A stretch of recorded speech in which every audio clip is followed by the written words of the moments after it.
راديو إرنا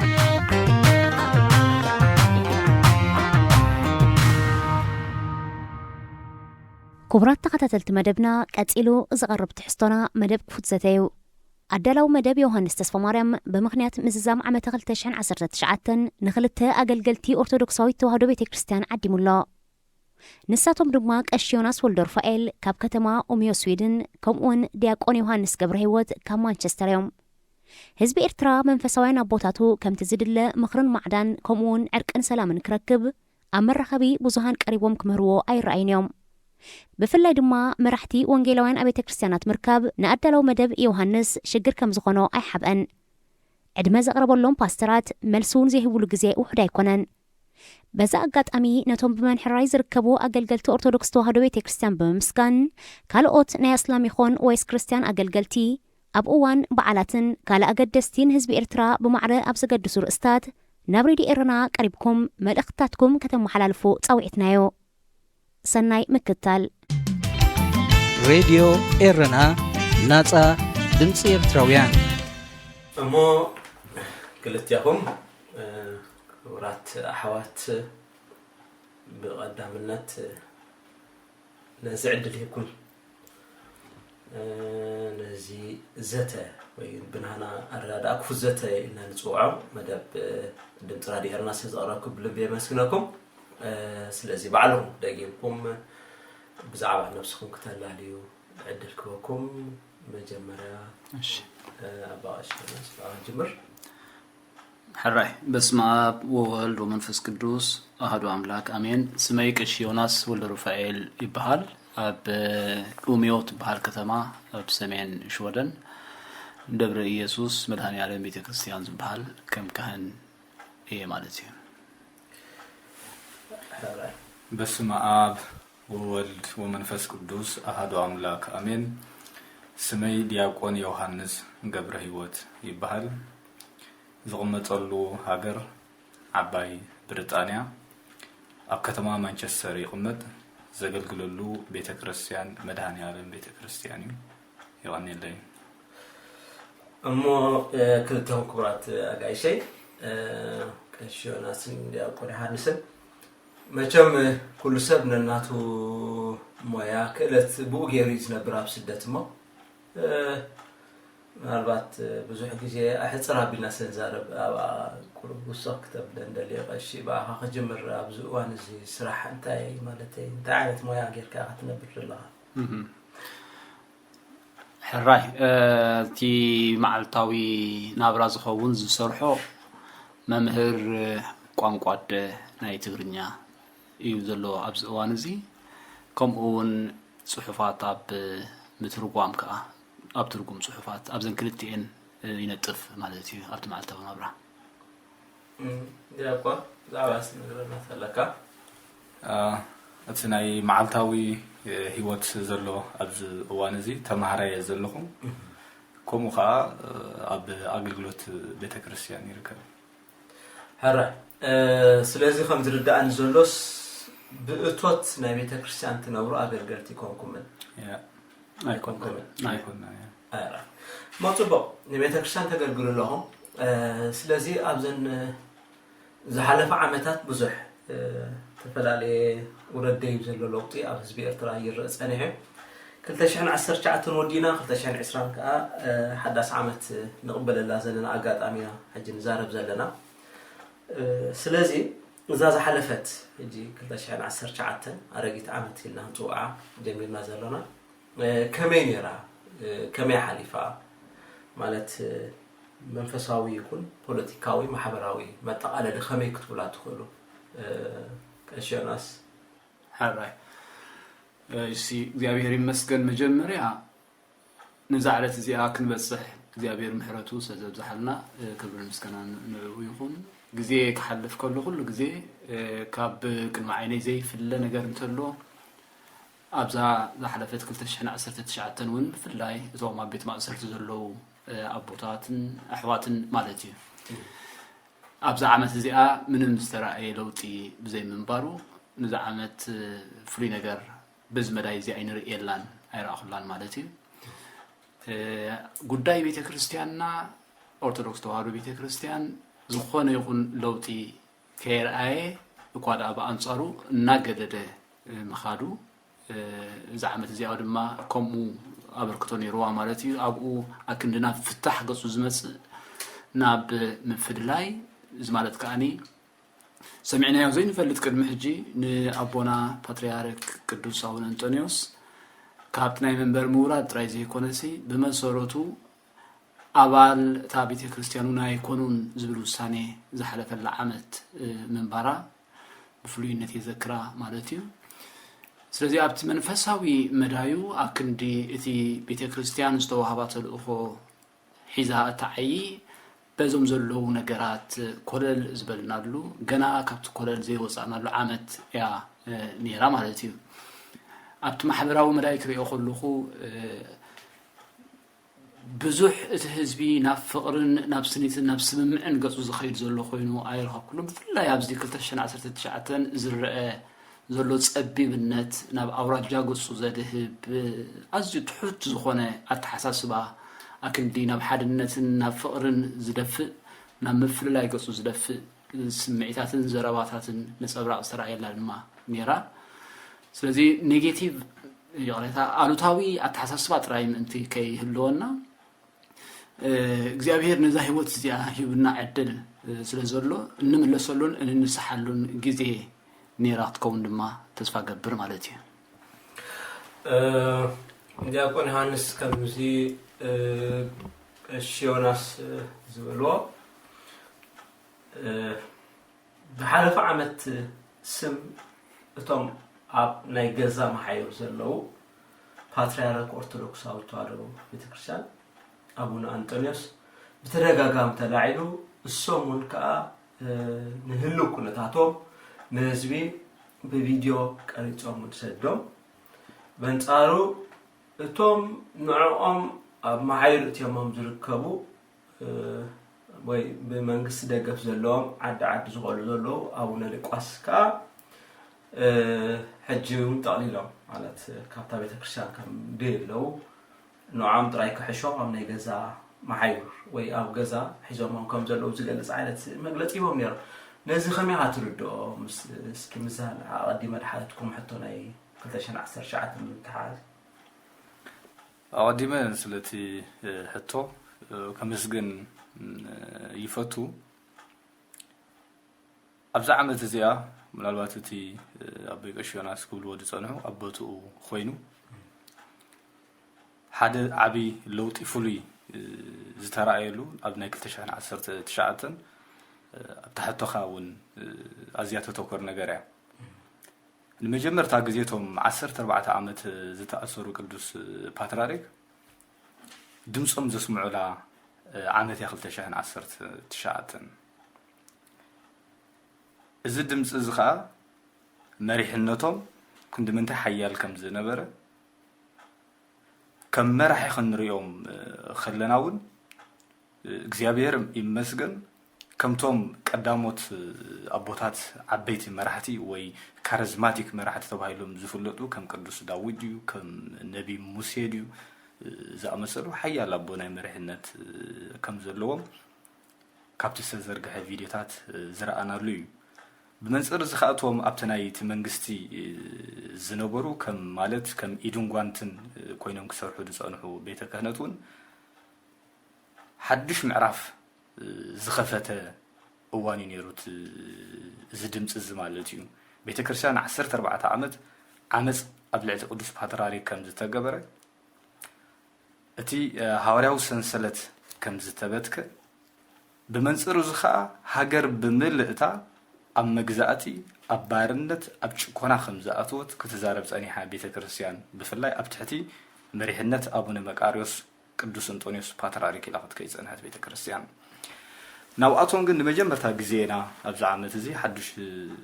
ድምፂ ቅዱስ አንጦኒዮስ ድብልን ወፅዓ ይፍጠራሉ ዝብልን ዝተቀልቀለላ ዓመት እያ ክብል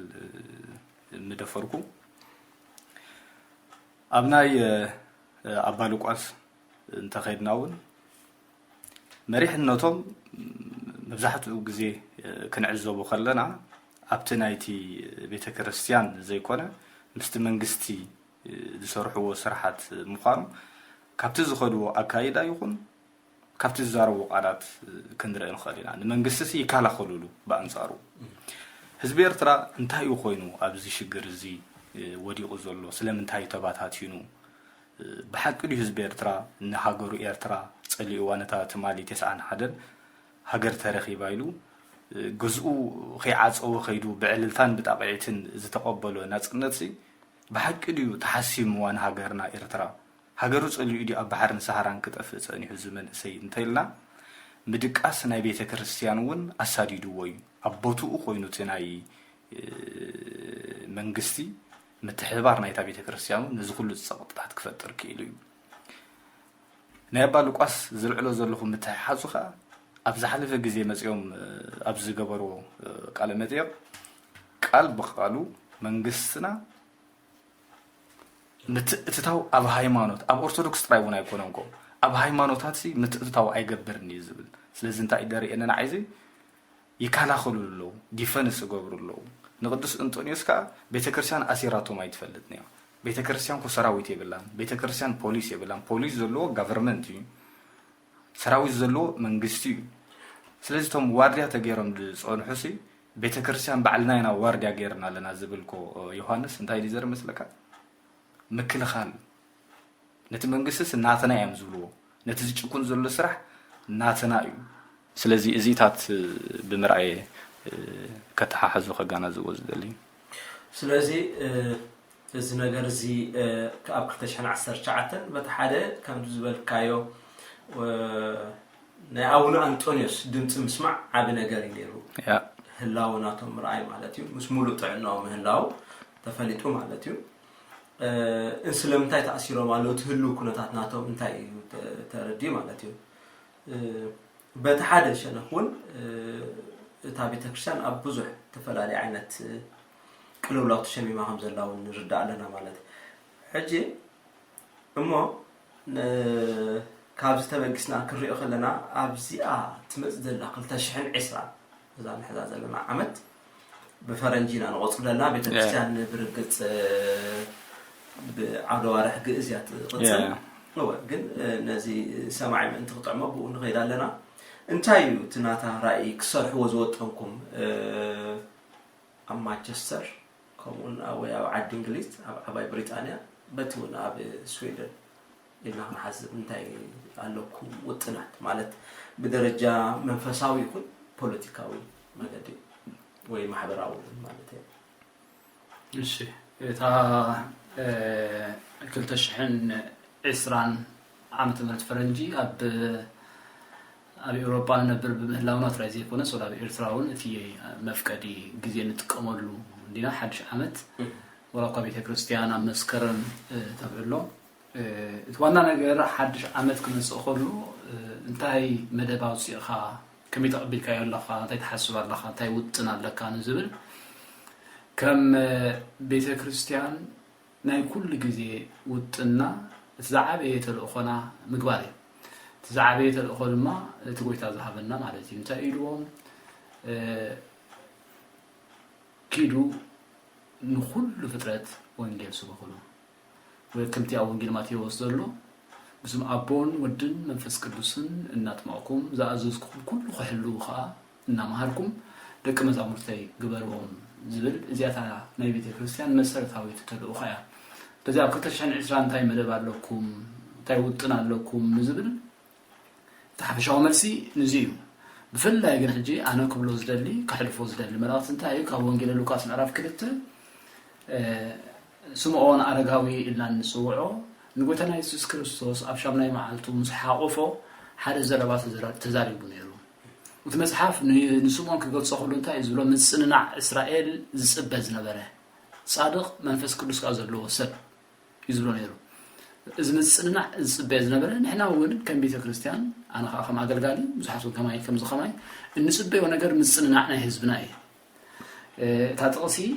تانسو زبرا نقول أنا أبيدو مسحاقفه نسو نعمل خمس كيلو كم زد ما يروقو يتاي نتي نمبرح أحزاب برهان نهزب إسرائيلون كبرت من تكخون ኣብ ቅድሚ ኩሉ ህዝቢ ዘዳለኻዮ ምድሓንካ ኣዒንተይ ካብ ራእያስ ሕጂ ከም ትዘረባኻ ንባርያኻ ብሰላም ኣፋንዎ ኢሉ እታ ዝፅበያ ብ2020 ድማ ክብረት ህዝብና ብርሃን ህዝብና ምፅንናዕ ህዝብና ዝመፃሉ ዓመት ክኸውን ኣብዚ ኢቲናትና ከም ቤተ ክርስቲያን ተልእኾና ይብላና ማለት እዩ። አሜን። ብዙሕ ግዜ ቤተ ክርስቲያን ኣብ ጉዳይ ፖለቲካ ኢዳ ክስእቱ የብላን ሓደ ካህን እውን ብዛዕባ እሱራት ይኹን ካልእ ጉዳያት ናይ መንግስቲ ዳኣሰሮም ወይ ከዓ ፍትሕሲእና ናይ ዝበሉ ሰባት ክዛረቡ የብሎም እንድብል ርእይቶ ይደሎ ከመይኻ ነዚ ብዙሕ ግዜ ንስኻ ከም ዲያቆን ዮሃንስ ይርኤካ ኣብ ብዙሕ ኣጋጣሚ ትሳተፍ ኢኻ ኣብ ሰላማዊ ሰልፍታት ይኹን ካልእ ህዝቢ ወፃዓይ ብጭውዖሞ ከመይ መግለፂኻ ናትካ ብዛዕባ ፖለቲካ ማለት እንታይ ማለት እዩ ንዓኻ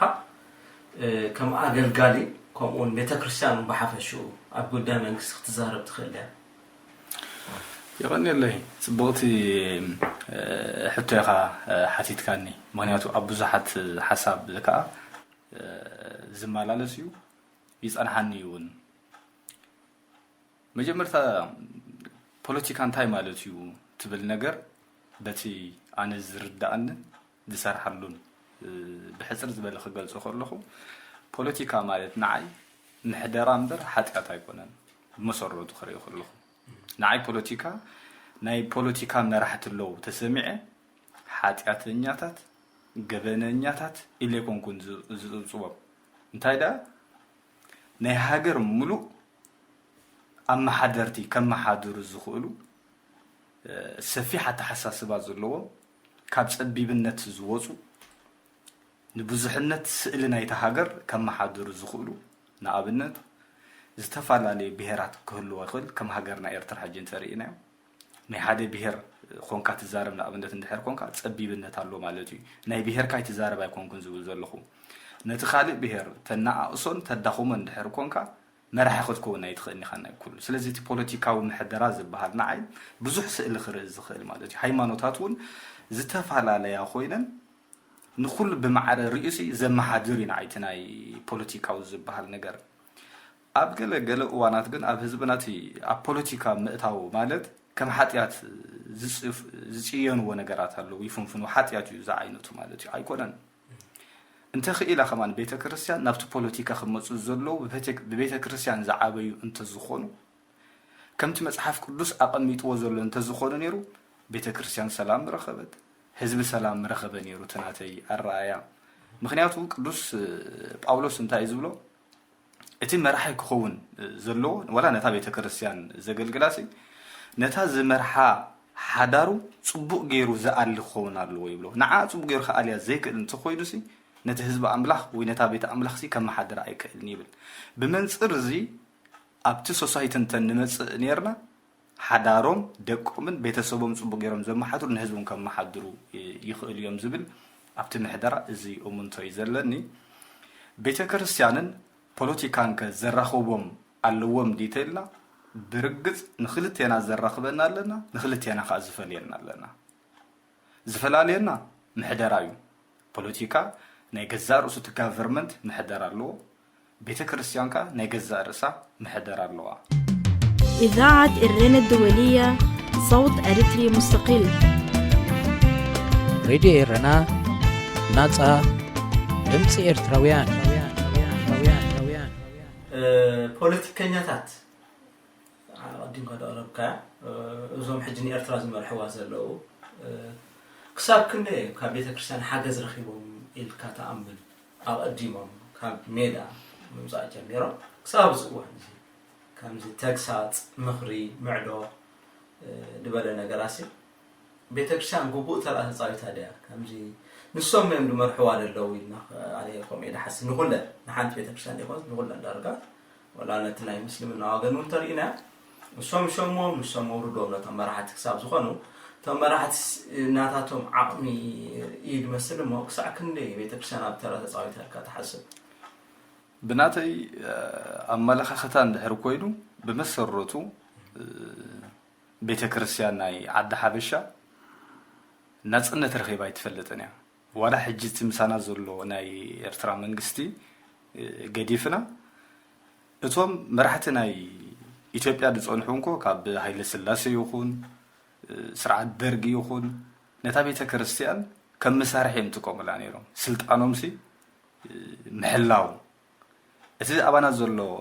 መንግስቱን እንታይ ዝገብር ዘሎ እንድሕር ኢልካ ነታ ቤተ ክርስቲያን ፈቲዋ ኣይኮነን ኣፍቂሩዋ ኣይኮነን ደሊዋ ኣይኮነን እንታይ እዩ እቲ ዓላምኡ ተኢልካ ከመይ ጌርካ ንቤተ ክርስቲያን እንድሕር ሒዝካዮ ነቲ ህዝቢ ከም ትቋጻጸሮ ግን ይፈልጡ እዮም ንኣብነት ከም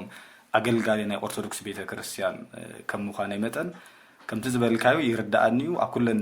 ኣብያተ ክርስቲያናት ጸቕጢ ይገብር እዩ ኣብ ምስልምና እውን ጸቕጢ ይገብር እዩ እቲ ሙፍቲ ኩሎም ምስልምና ዘለዉ ሕዋትና ስለ ዝቕበልዎ ኣይኮነን ስለ ደልዮት መንግስቲ እዩ ዘምጽኦ ዘሎ ከም ዝናትና ንኣቡነ ደስቆሬስ ስለ ዝደልዮም ኣቐሚጥዎም ዝነበረ ከምኡ ማለት እዩ ክገብር ጸኒሑ እዩ ኦርቶዶክሳዊት ቤተ ክርስቲያን ግን ስለምንታይ እዩ ካብተን ካልኦት እውን ብዝያዳ ክቋጻጸራ ዝደሊ እንተኢልካኒ በቲ ናተይ ትዕዝብቲ ክውንነት እውን ዝኣምነሉ ዶሚናንት ቤተ ክርስቲያን እያ ስለዚ እሳ ወፅያ ድምፂ ህዝቢ ክተስምዕ እንተፈቲና ገዳማት ከም ቢዘን ዝኣመሰለ ዓብ ገዳማት ኣለና ታቦቶም ሒዞም ወፅዮም ኣብ ዓድና ጌጋ ይግበራሉ ኢሎም መንገዲ ጽርግያ እንተዝዓፁ ክመጽእ ዝኽእል ሳዕቤና ትፈጥር እዩ ስለዚ ክቋጻጸር ኣሎ ምቁጽጻር ናይታ ቤተ ክርስቲያን ከዓ እንታይ እዩ ተዓፅዩ ተልካኒ ድምፂ ህዝቢ ብምሉኡ ተዋሒጡ ተዓፅዩ ማለት እዩ ስለዚ ቤተ ክርስቲያን ምስ መንግስቲ ሒዝያ ዝነበርኩ ዓንቶ ወይ ዘቃረፅኳ ዘራኽበ እንታይ ተልካ ምስቲ ፖለቲካ ፍትሒ የራኽበና ፍትሓዊ መንግስቲ እንዲና ክንተክል ንደሊ ፍትሓዊ መንግስቲ ሓንቲ ሃገር ፍትሓዊ መንግስቲ ዲሞክራሲያዊ መንግስቲ ብዛዕባ ህዝቡ ዝገደስ ብዛዕባ ሃገሩ ዝገደስ ፍትሓዊ መንግስቲ ኢና ንደሊ ቤተ ክርስቲያን ከዓ ዋና ናይ ፍትሒ ቦታ እያ እግዚኣብሔር ናይ ፍትሒ ኣምላኽ ኢልና ኢና ንምህረሉ ንሰብከሉ ቤተ ክርስቲያን ነዚ ክትረግጾ ዘይትኽእል ነገር እዩ ስለዚ ቤተ ክርስቲያን ኣብ መንግስቲ ኢዳ ክትእቱ ጉዳይ ፍትሒ የራኽባ እዩ ስለዚ ብፍትሒ ኢና ንራኸብ ዘለና እኮ ካልኣይ ኣይኮነን ኣብ ምሕደራኹም ከነኣትውኩም ኣይበልናዮምን እሶም ግን ኣትዮምን ኣለዉ ጉዳይ ፍትሒ ግን የራኽበና ክብል ስለ ዘለኹ እየ ራይ ያኔለይ ዲያቆን ዮሃንስ ኣባውሽ ዮናስ ብዙሓት ኣገልገልቲ ኣብ ቤተ ክርስቲያን ጸላው ተራ የብሎምን ማለት በህዝብ ተቀባልነት የብሎም ንባል ይዛረብ ዘለኹ ስለምንታይ ገሊኦም መናፍቃን በሃል ድውሃብ ነገራት ኣለዎም ገሊኦም ውን ጴንጤም ተሃድሶ እዮም ገለና ወሉ ይህዎም ሞ እንታይ ማለት እዩ ዝኽሉ ማለት ስለምንታይ ብሓፈሽኡ ተቀባልነት ዘይብሎም ኣገልገልቲ ኣብቲ ህዝቢ እታ ሕቶ ኣዝያ ሓፈሻዊት ትመስለኒ ንምንታይ ሓፈሻዊ ዝብል ዘለኹ ኣገልገልቲ እንተራእየልና እንኮላይነቶም ተቀባልነት ዘለዎም ውን ስለተጠቃልል ገለ ኣገልገልቲ ስለምንታይ እዩ ተቀባልነት ዘይብሎም ብዝብል ንሕዳ ተረዲእያ ግን ብዝተፈላለየ ምክንያት ክኸውን ይኽእል እዩ ሓደ ብመሰረቱ እቲ ህዝቢ ሓድሽ ዝመስል ነገር ኣብ ዝርእየሉ ቅልጥፍ እዩ ተቀባሊ ኣይኮነን ካብዚ ዝተላዕለ ድማ ካብ ንኽቕበሎ ንኽነፅጎ ይቐለሉ ማለት እዩ ካልእ ግን ከም ዕላማ ኣብቲ ቤተ ክርስቲያን ክመፅእ ዘለዎ ምብርታዕ ምድልዳል ናይታ ቤተ ክርስቲያን ከም ሕጂ ጆን ክትቆሶ ዝፀንሐ እታ ቤተ ክርስቲያን ተደኣ ሓይላ ዝግባእ ርድኢት ንሕዳ ኣሕዲራ መሰላታ ጉባእታ እውን ክሓትት ስለትኽእል ንዕኡ ከምፁ ይኽእል እዮም ዝበሃሉ ለውጢ ከተኣታትው ይኽእል እዮም ተባሂሎም ዝፍርሑ ናይ ግድን ገለ ስም ክወፅኦም ኣለዎ ገለ ቅፅል ክወፅኦም ኣለዎ ምእንቲ ክንፀሉ ካብቲ ጉባኤ ካብቲ ቤተ ክርስቲያን ማለት እዩ ስለዚ ድምር ናይዚ ይመስለኒ እቲ ሕብረተሰብ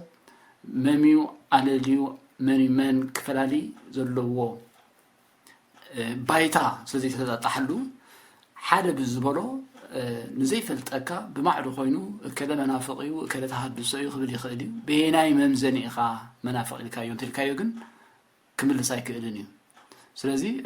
ባይታ ዘይብሉ ክሲ ይኸውን ግን ከዓ ሓንካስ ዘውረዮስ ፈረሰኛ ነይመልሶ ከም ዝበሃል ከዓ ወረቕ ጥፉ ይላብዓ እሞ ብከምዚ እዩ ተቐባልነት ዘይብሎም ከም ዝበልክዎ ግን ኩላቶም ኣይኮኑን ገለ ኣገልገልቲ ጥራዮም ተቐባልነት ዘይብሎም እንታወት እዮም እዚኣቶም እንተዳኢልና ድማ እቶም ዝሓሸ ርድኢት ዘለዎምን እቶም ለውጢ ከምፁ ይኽእል እዮም ተባሂሎም ዝፍርሁን እቶም ንወንጌል ከዓ ብዘይ ቅልዓለም ትኽ ዝሰብክዎን ዘይሓዋውሱን እዚኣቶም እዮም እቶም መናፍቃን ዝበሃሉ ተሃድሶ ዝበሃሉ ወይ ከም ሓደ ክቕበሎም ከም ዘይብሉ ሕብረተሰብ ጎስጓስ ዝግበረሎም መራሽ ያወነለ ኣብዚ ናይ ኣገልገልቲ ዝብል ሕቶ ከይወፃና እንከለና ኣብዚ እዋን እዚ ቤተክርስትያን ኣብ ሰለስተ ተመቕለት ትመስል ሓደ ብደገፍ ናይ መንግስቲ ወገን ዘለዎ በአቡነ ሉቃስ ዝምርሑ ኣብ ኣስመራ ድመፁ መንበረ ጵጵስና እቶም ሓደ እውን ካብ ሰሜን ኣሜሪካ ካብ ዘለው ኣቡነ መቃርስ መንበረ ጵጵስና ናይ እዚ ኤውሮጳና ኣሜሪካ እንዳሓዙ ወይም ካልእ ሽም ክህልዎ ክእል እዩ ማእከላይ ምስራቅ ማእከላይ ምብራቅ እውን حرا كمون سالساي وجن جنالو كاب كلتشي زيله وي سمنا ون أنطونيوس كل عليه كلون زبلو وجنات كم زلون عقاد من الله أبتي ناي تصلت كيزي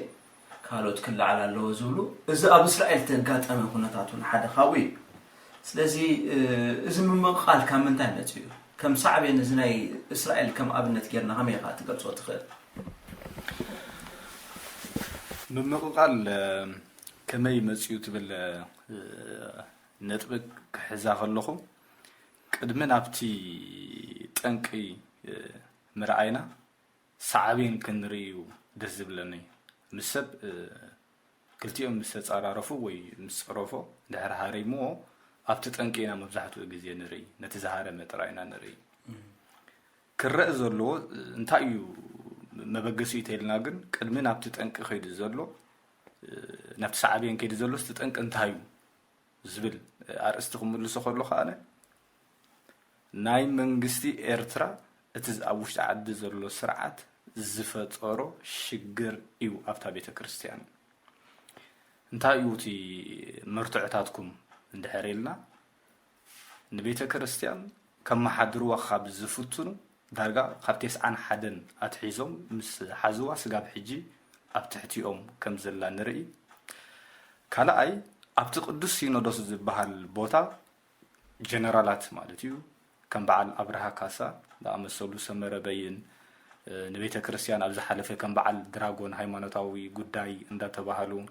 نايز غخفلو أب لندن زمتمو رئيسون عبدو خاطو زي قال إذن كلهم نبيت كريستيان توهادو حزب خيف فلت اخلو زساراتيوا لعلن تحتن زبلوا زنوري سلازي مبغسي ناتو اتي اوش عدي زتغبر ابتل علتا بيت كريستيان مكفف على مصيو سلازي قدوس باتراريكنا نام محيور ويدما نام ماسرتي انت زي اتو نيرو اتبدغزلو مفللاي اي ممصن نيرو سلازي ممصيو انتايو اسون باتراريك سلازتا اسوريم يغرمكا እግዚአብሔር በዕድመ አጽንሕዎም ንቅዱስ ፓትርያርክ አንጦኒዮስ በታ ቪዲዮ ዝተዛረበ ነገር እንተሪእና ሓደ በሃይማኖታዊ ጉዳዩ እቲ ኻላኢካ ምስ መንግስታዊ ምሕደራ ፖለቲካል ኢሹ ነይሩ ክልቲኡ ነገር እንድሕር አራኣይናዮ እንታይ ያሚሎም ቤተክርስቲያን አይዓጹን ኢሎም ናይ መካነ ህይወት ዝነበረ ኣነ ቤተክርስቲያን ክኸፍት እምበር ከዓጹ መጻኹን ዝብል ሩዱእ ዝኾነ ዘመሓላለፉ ወይ እቲ ኻላኢካ ገበን ዘይብሎም ሰባት ተኣሲሮም ዘለው ይፈትሑ ወይ ናብ ፍርዲ ቀልጢፎም ይምፁ ዝብል ንመራሒ ሃገር ንኢሳያስ ፊት ንፊት ኣነ ተዛሪብ ዝብል ነገራት የመምፅኦም ስለዚ እዚያ ብምዝራቦም እዮም ኣብ ማእሰር ተኣትዮም ማለት ዓገብ ዝብል ሃይማኖት ክህሉ ስለዘይተደሊ ዓገብ ዝብል መራሒ ሃይማኖት ክህሉ ናይዚ ጠንቂ ሕጂ ኣብ ደገ በዓል ኣባ ሉቃስ ኢድ ደገፍ ስለዝረኸቡ ናይ መንግስቲ ነቶም ኣቦና ቤተ ክርስቲያን ኣብ መሓይር እትዮም ካናዳ ኤውሮጳ እስራኤል እንዳበሉ ነቲ ህዝቢ ክኸፋፍሉ ወፈቲኖም ብምንታይ am ክኸፋፍሎም ብምፍርራሕ እኮ ይኻላ አይኮነንኮ ንገሊዮም ኣብዚ ቤተ ክርስቲያን እዚ እንድሕር ከይድኩም ዓዲ ተኣትውን ኢኹም እንድሕር መይትኩም ኣይትፍትሑን ኢኹም እዚኮ ኣብ ካልእ መግደፎ ስጋብ ሕጂ ኣብ ከተማና ኣብ ማንቸስተር ሲ ዝግበር ዘሎ ኮዩ ስጋብ ሕጂ ህዝብና ሲ ንሬሱኡ ፈሪሑ كمي غيرنا مو خنكي نبت انا زغلغلو لبيت كريستيان ريسانا خيت خوينا عد خنفتحس اب تحد خنفتح لنا زبلكا دلخو اب كلت تشحن 10 تشعتن هياو مسكر يزارب زلخو مالتي يجي شغورو مبغسينا እትውሽ ዓዲ ዘሎ ስርዓት ብዘይቃል ዓለም ዝፈጠሮ ሽግራት ኮይኑ እቲ ንፍድዮ ዘለና ከዓ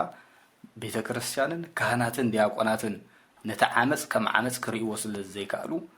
ፍትሒ ክነግስ ኣብታ ሃገር ክገብር ብዘይ ምኻሎም ኣብ ስደት ዘለዎ ህዝቢ ናጽነት ዘለዎ ህዝቢ ሓቢርና ኣብ ክንዲ ንሃገራዊ ነገር ንጥምት ንዕርቂ ንሰላም ንኩሉ ነገር ክንዲ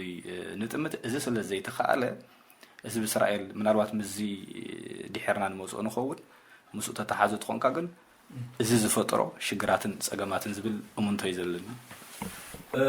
ኣባሽ ኣብ ዛርስ ትሪኦ ወጻና ሃልና ኣሽዮናስ ማለት ልኡምነት ኣሎ ማለት ሕጂ ኣነ ብዙሕ ግዜ ተጽሕፎ ይርኤካ ኣብ መራኸቢ ብዙሃን ማለት ኣብ ትናትካ መገዲ ህይወት ዝብል ዓምድ ናይ ፌስቡክ እዚ ብዙሕ ግዜ ዝሪኦ ልክዕ ከምዚ ናይዞም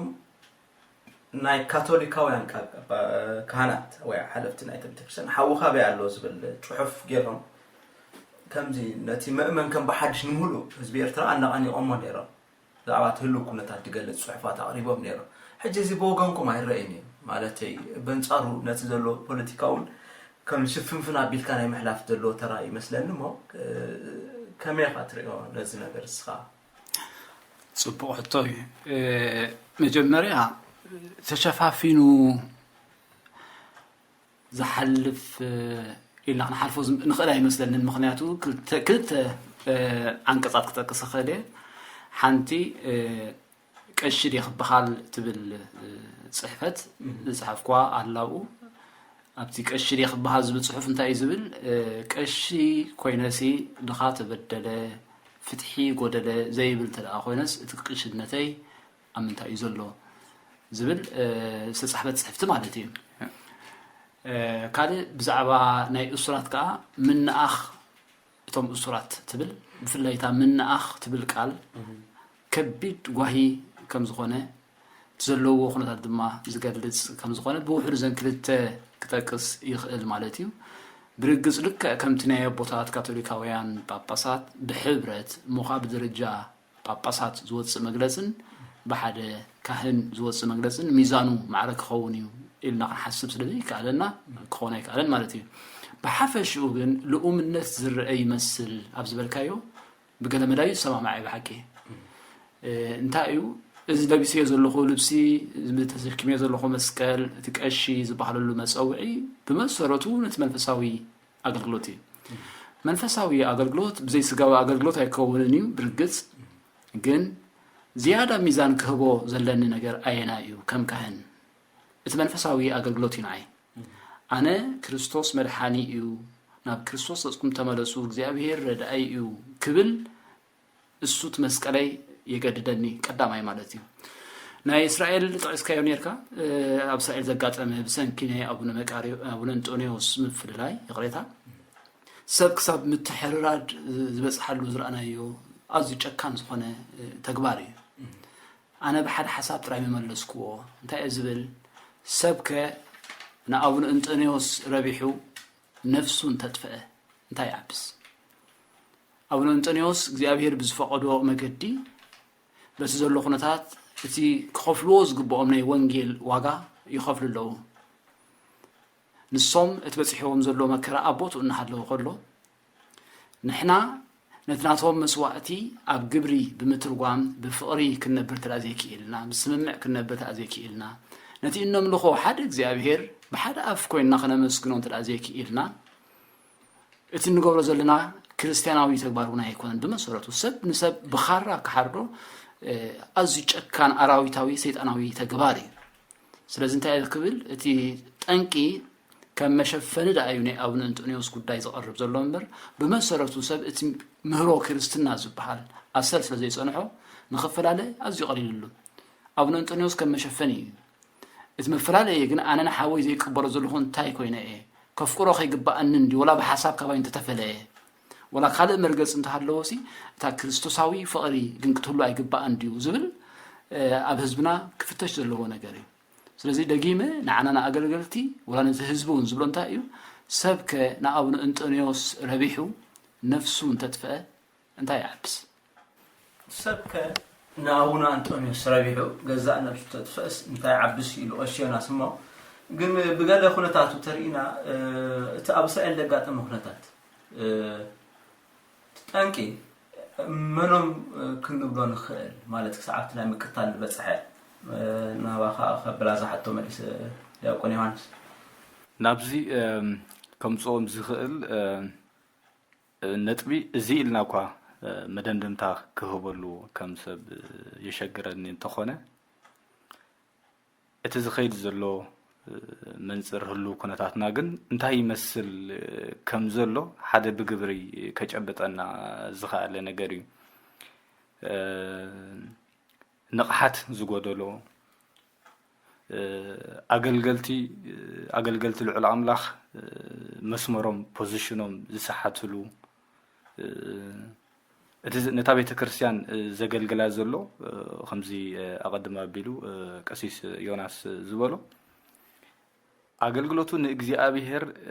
ገዲፉ ነቲ ናይ መሬት ዘሎ መንግስቲ ዘገልግል እንድሕር ኮይኑ ታ ቤተ ክርስቲያን ብዛዕባኡ ትዛረብ ጥራይ ተኮይና ኣብ ስርዓት ዘበነ ኢሳያስ እንታይ ዓይነት ዘይፈርህ ህዝቢ ኢና ሞ ክንጽበ ውጽኢቱ ኮይኑ ዘርኤና ዘሎ ኣብ ቤተ ክርስቲያንና ተራእዩ ዘይፈልጥ ኣነ ይግረምካ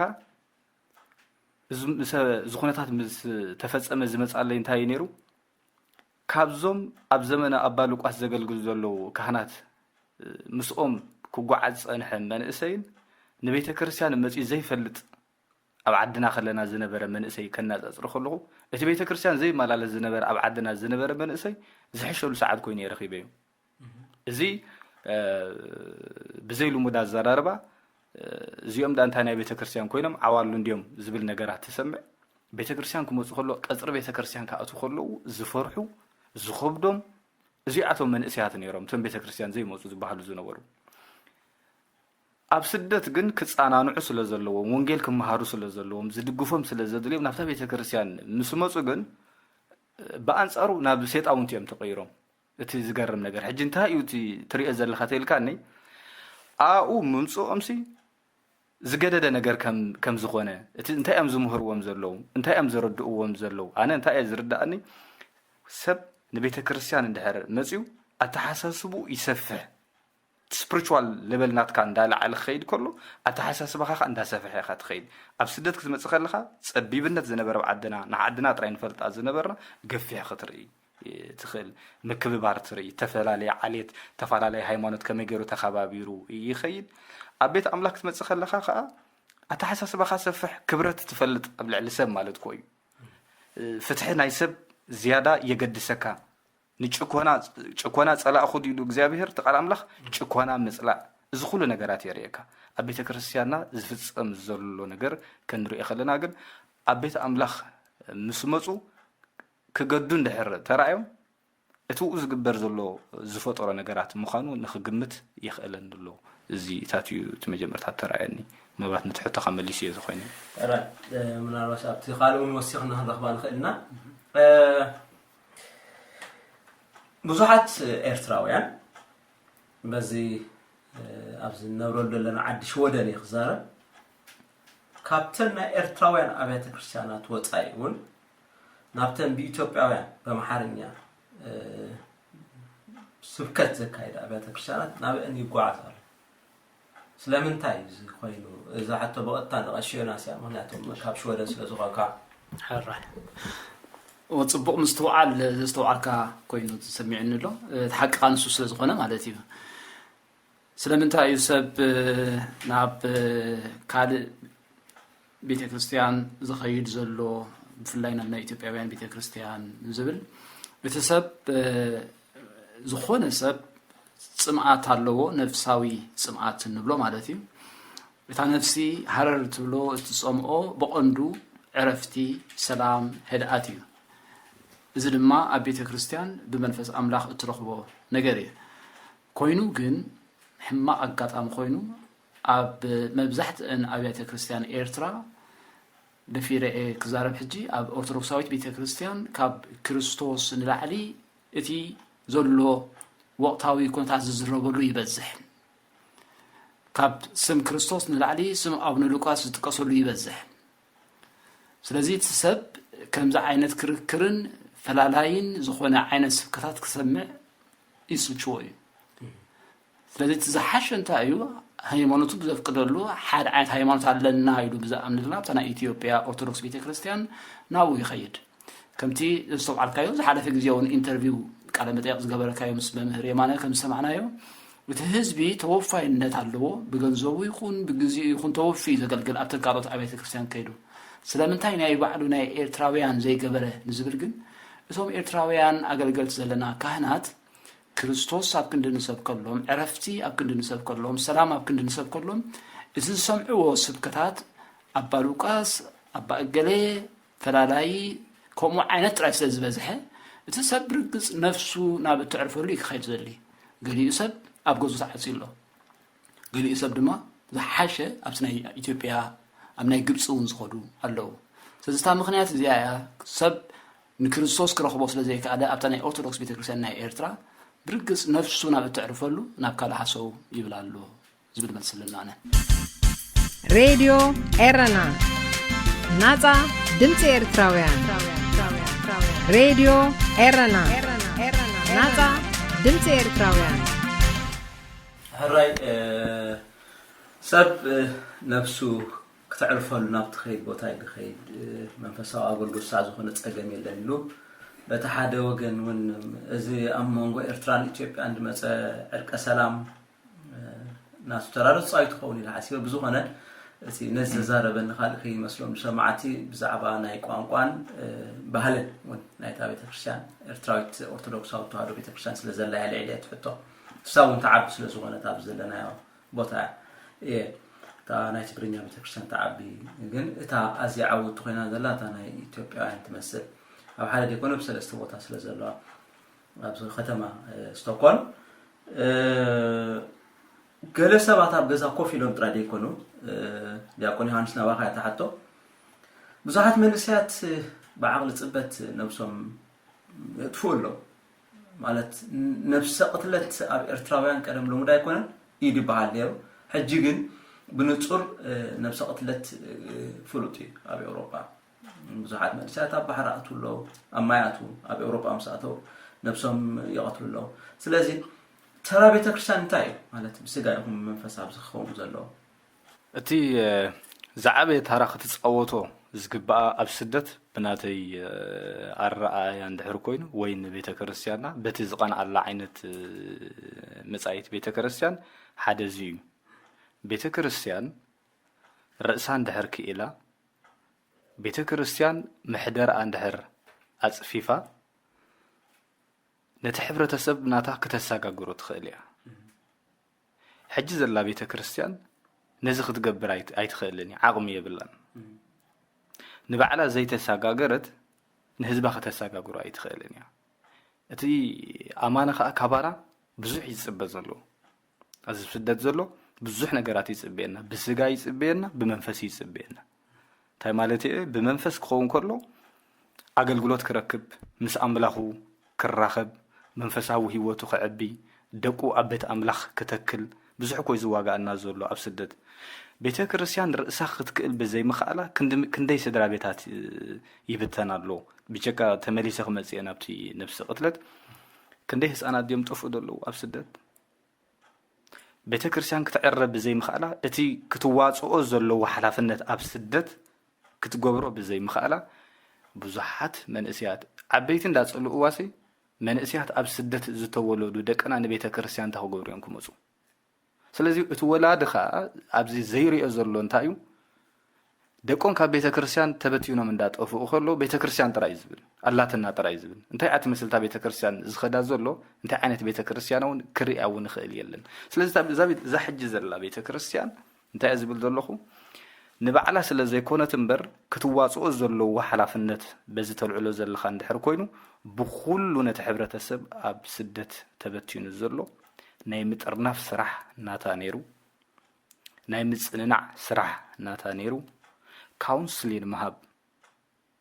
أقل قالي مالتكو كاونسلر مالتيو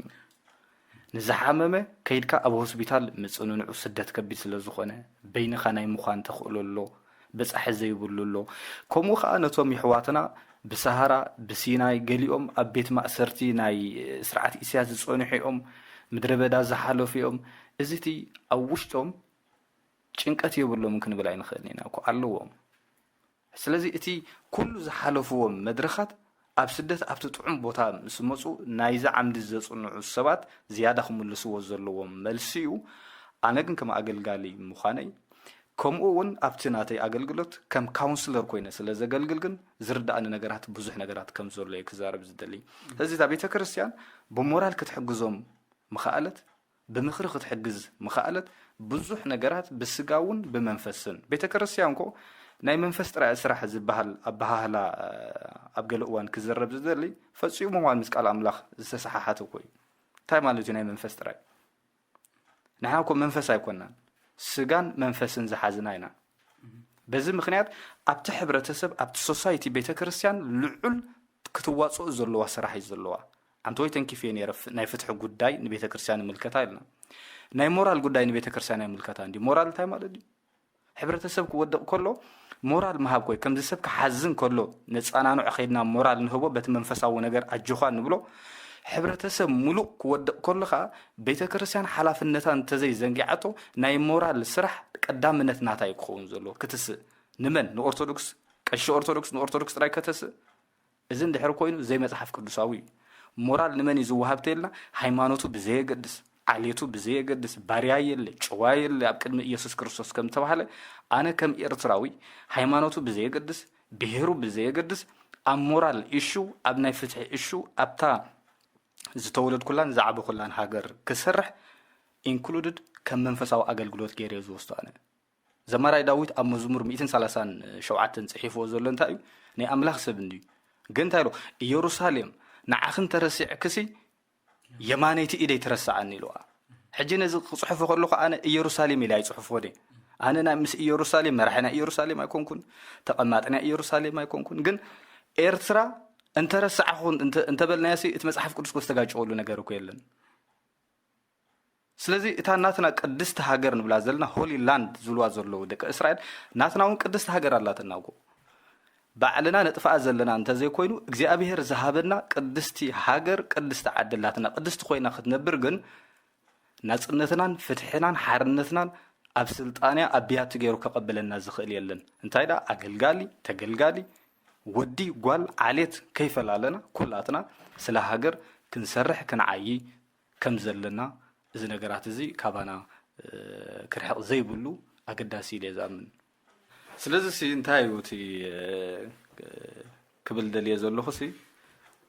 ኣብቲ ሞራል ኢሹ ሲ እታ ቤተ ክርስቲያን ሓላፍነታ ክትዋፅኡ ሲ ዘንጊዓ ስለ ዘላ ህዝቢ ኣምላኽ ወይ ከዓ ህዝብና ክብተን ኣብ ጭንቀት ከኣቱ ነፍሱ ክሕልፍ ይኽእል እዩ ስለዚ ክእል እየ ከዓ እኮ ንሪኦ ዘለና እምበር ኣብ ውሽጢ ዓድና ከሎ ማእሰርትን ፀበባን ከለዎ ሽዑ ነፍሱ ክሕልፍ ዘይከኣለ መንእሰይ ኣብ ዓዲ ስራሕ ኣብ ዓዲ ትምህርቲ ኣብ ዓዲ ሕክምና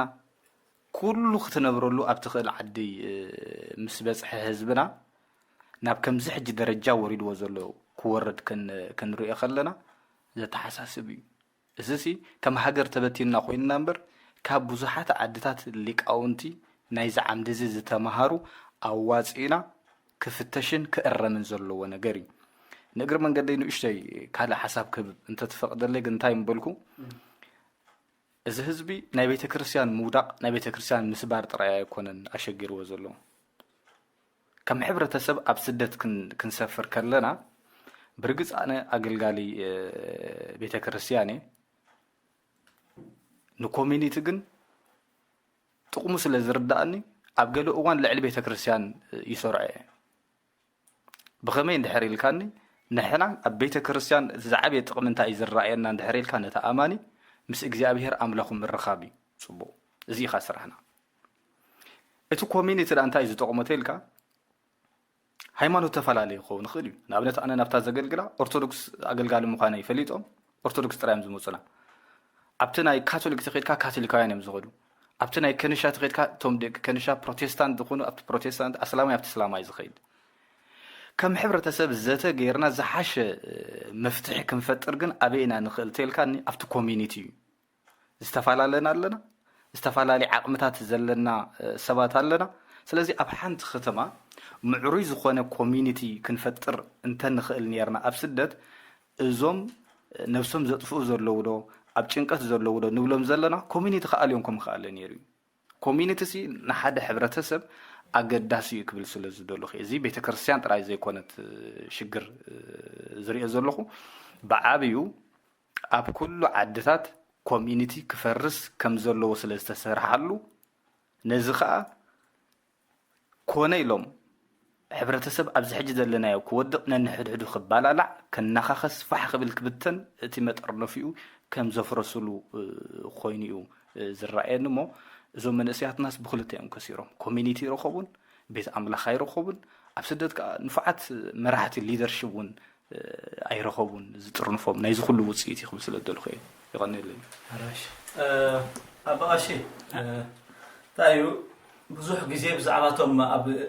ارترا اما سرت زلو كان بعد دكتور فصوم دكتور تخلاب زبلو تصحف مهاك فلتي تزار مهاك فلتي نسخاون حدا غزي تاثير كان يركا ولا ما سرت تطعم كايا سلازي እተአውሽጣ ሀገር ዘሎ ህዝቢ ካብ ደገ ዘሎ ብዙሕ ድጽበይ ዝመስል ብሁሉ መንፈሳዊ ምስጋው አገልግሎት ድጽበይ ዝመስል ስለዚህ ኣብዚ 2010 ህዝቢ ኤርትራ ካብቶም ኣብ ሓርነት ዘለኹም አገልገልቲ በታ ሓደ ወገን ብዛዕባቶም ተኣሲሩ ዘለዎ በታ ሓደ ወገን ክብሎም ክጽበይ ዝግበኦ ነገራት እንታይ ከመጣቃለል ትገብረሉ ጽቦት ሕቶ እዚኣ ኣብ ናይ 2020 ዓመተ ምህረት ዓመታዊ ኣብ ዝሕልፎ ናይ ዓመት መልእኽቲ ንሎም ዘበን ነዚ 2020 ዝኸውን ትንቢተ ኤርምያስ ምዕራፍ 18 ካብ ፍቕዲ 1 ክሳብ 6 ዘሎ ፍቕዲ እዩ ንሱ እንታይ እዩ ዝብል እቲ ካብ እግዚአብሔር ናብ ኤርምያስ ዝመጸ ቃል ተንስ እሞ ናብ ቤት ስራሕ መሬት ውረድ ኣብኡ ከዓ ቃለይ ከስማዓካ ዝብል እዩ ሽዑ ናብ ቤት ስራሕ መሬት ወረድኩ እንሆ ንሱ ብመዘወት ስራሑ ክሰርሕ ጸንሐ እቲ ብመሬት ሰርሖ ኣቕሓ ኣብ ኢድ ስራሕ መሬት ምስተጸየቀ ከም በሐድሽ እቲ ስራሕ መሬት ከም ጽቡቕ ኮይኑ ተራእዩ ገይሩ ካለ ኣቕሓ ሰርሖ ከም ዝብል ቃል እግዚአብሔር ናባይ መጸ ኣቱም ቤት እስራኤል ኣነ ኸናዓኻትኩም ዶ ከምቲ ስራሕ መሬት ዝገበሮ ክገብረኩም ኣይከኣለንን እዩ ኣቱም ቤት እስራኤል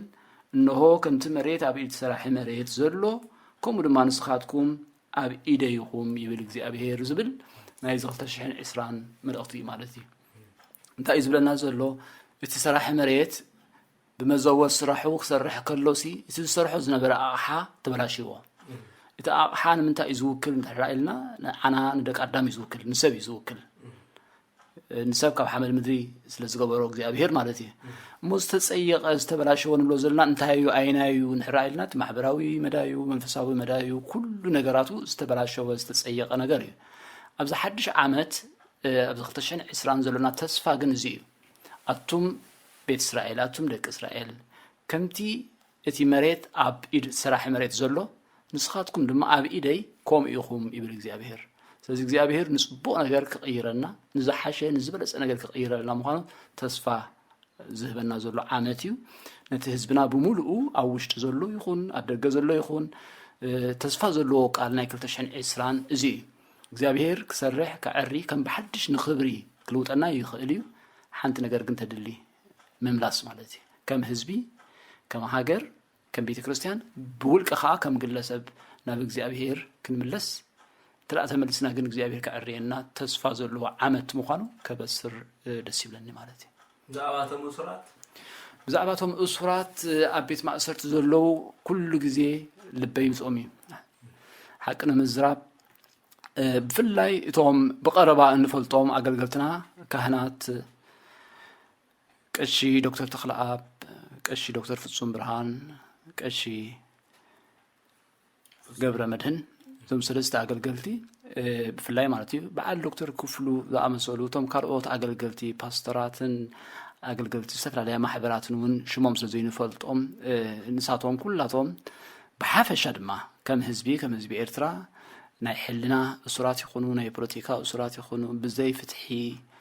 ጉዳዮም ከይተራእየ ከይተሰምዐ እዚ በዲሎም ዝጥፊኦም ከይተባህለ ብድብድቡ ተኣሲሮም ዘለዎም ድማ ንዓመታት እሞ ከዓ ኣብ ክፉእ ኩነታት እቲ ዘለውዎ ኣተሓሕዛ ኣብ ግምት እቲኻ ኩሉ ማለት እዩ ስቃዮም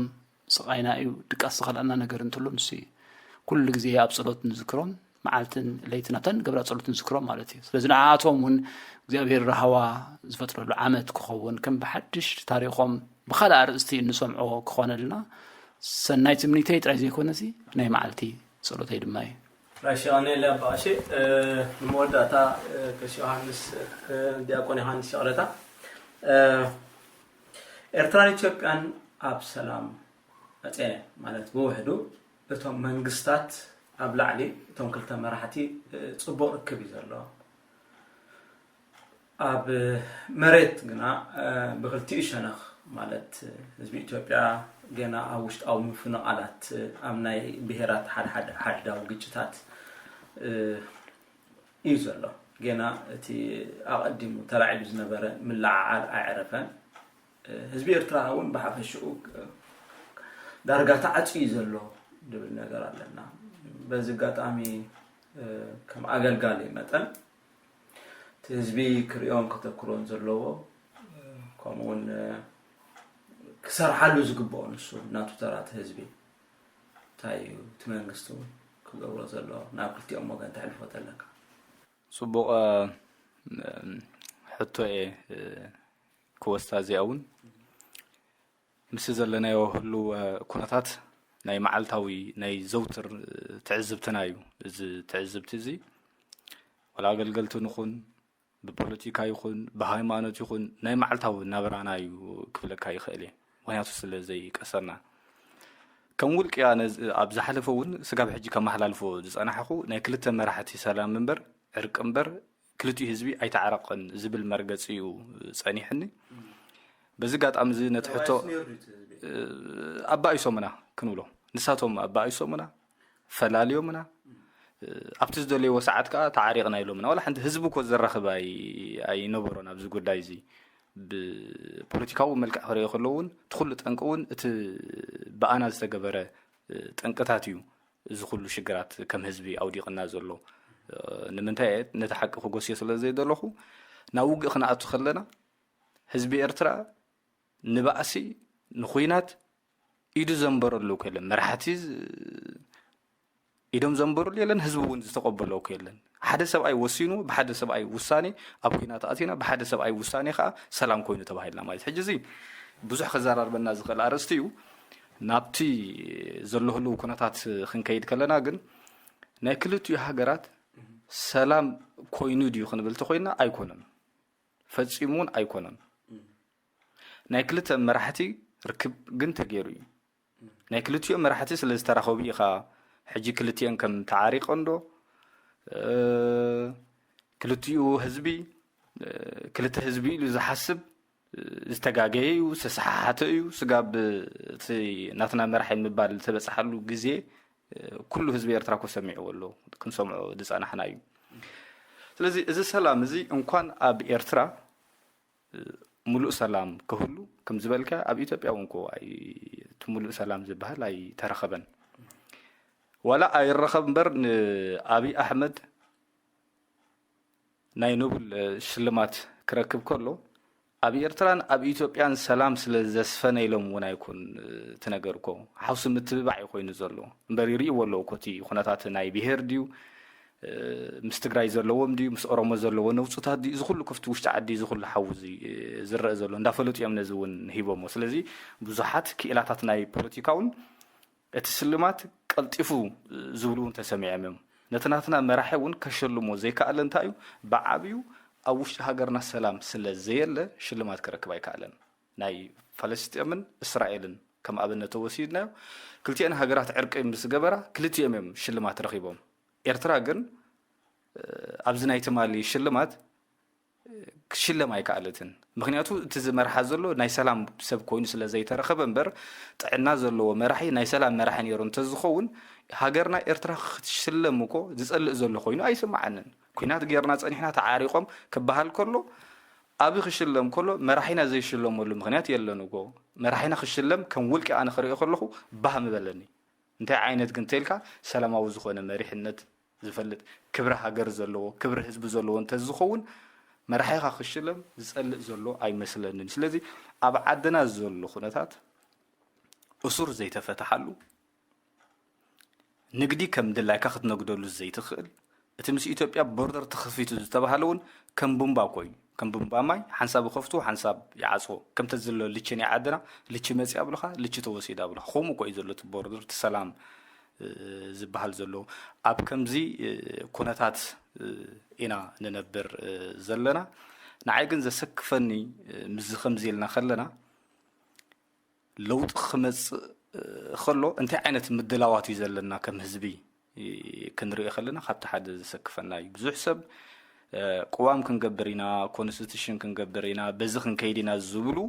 زرباتات ببزح يوم زسمعو حدا ناو خنبصح زلنا مسناخلات زرعين بزحي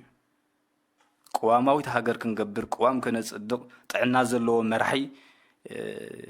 كاب هيمانوت كاب عليتنت كاب قال الرأيا وص زبله مهر زي كونسي لبونا زلو مرحي نخندركب لبونا زلنا مرحي كمرحنا ينا ندلي كمناتي انا نحريقه استمهار زي كونسي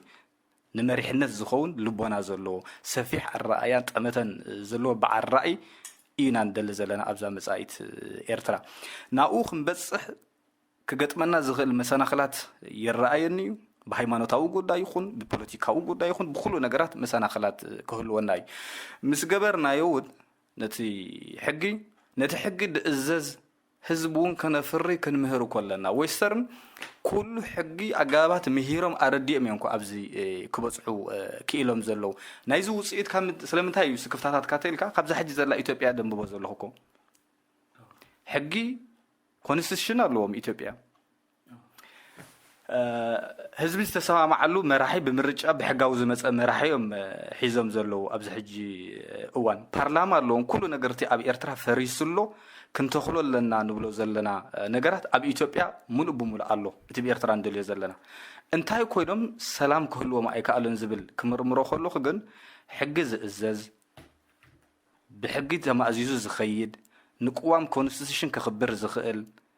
نيا تحساسبا لوط زلو كاب عليتنت كاب هيمانوت اتحساسبا وصيو بهاجراو درجه خري زخيل حبرتسب كونو نسل زي كالو از صقم زلو مو نحناون نهاجرنا بهيمانوت راي زطمتو واسبات አለው اب ክርስትና ይሁን ام مسلمنا هاجر بهيمانوت اميت ካይት መጸንያ نهاجر باوراጃ ክሪዋ ዝደሉ ሰባት አለው باوراجኦም ቀዳምነት ሰሪዕም نهاجر ክሪው እዚ نهاجر كعبي አይክልኒኮ قالي ببهر ريو بخمسة عينت الرأية هاجر كتهنص ايتخيلني هاجر زهنص بمنتا اندحريل كان نعي كمناتي الرأية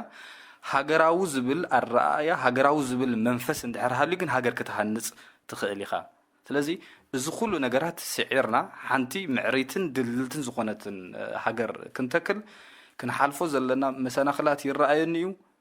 حدا معالتي كن اب 2020 اتا بزح نمنيا تتخيلا خندري اجن انا رايي يالني تنبيتاو قال ايكونكن زارب زلخو ينبي كونكن زلخو نبي كونكن انا رايي نزارب زلخو اكل تشحن 20 زلن رايي انتايو بغداي بيته كريستيان غداي هاغرنسي مسغغار كنغبر بقى زحاشه مسغغار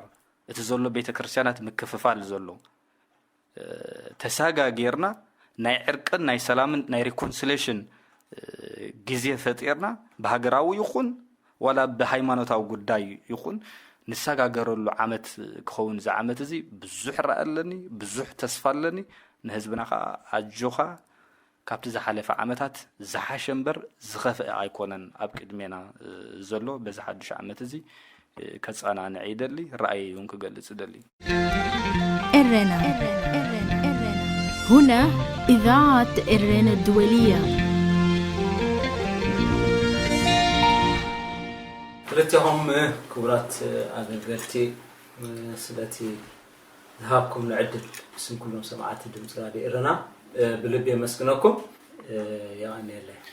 امين احنا هنا قلنا الله ستذهب كان عدل حزبنا ما خمس زبرنا يو مصلنا زلو عرفت زلو كبرت زلو عمت كبرنا دقيمنا تمنيتنا نقلص راديو إرنا راديو إرنا كاب كتما باريس محلالف بإرتوان غازيت إنياتا زدالو نتا راديو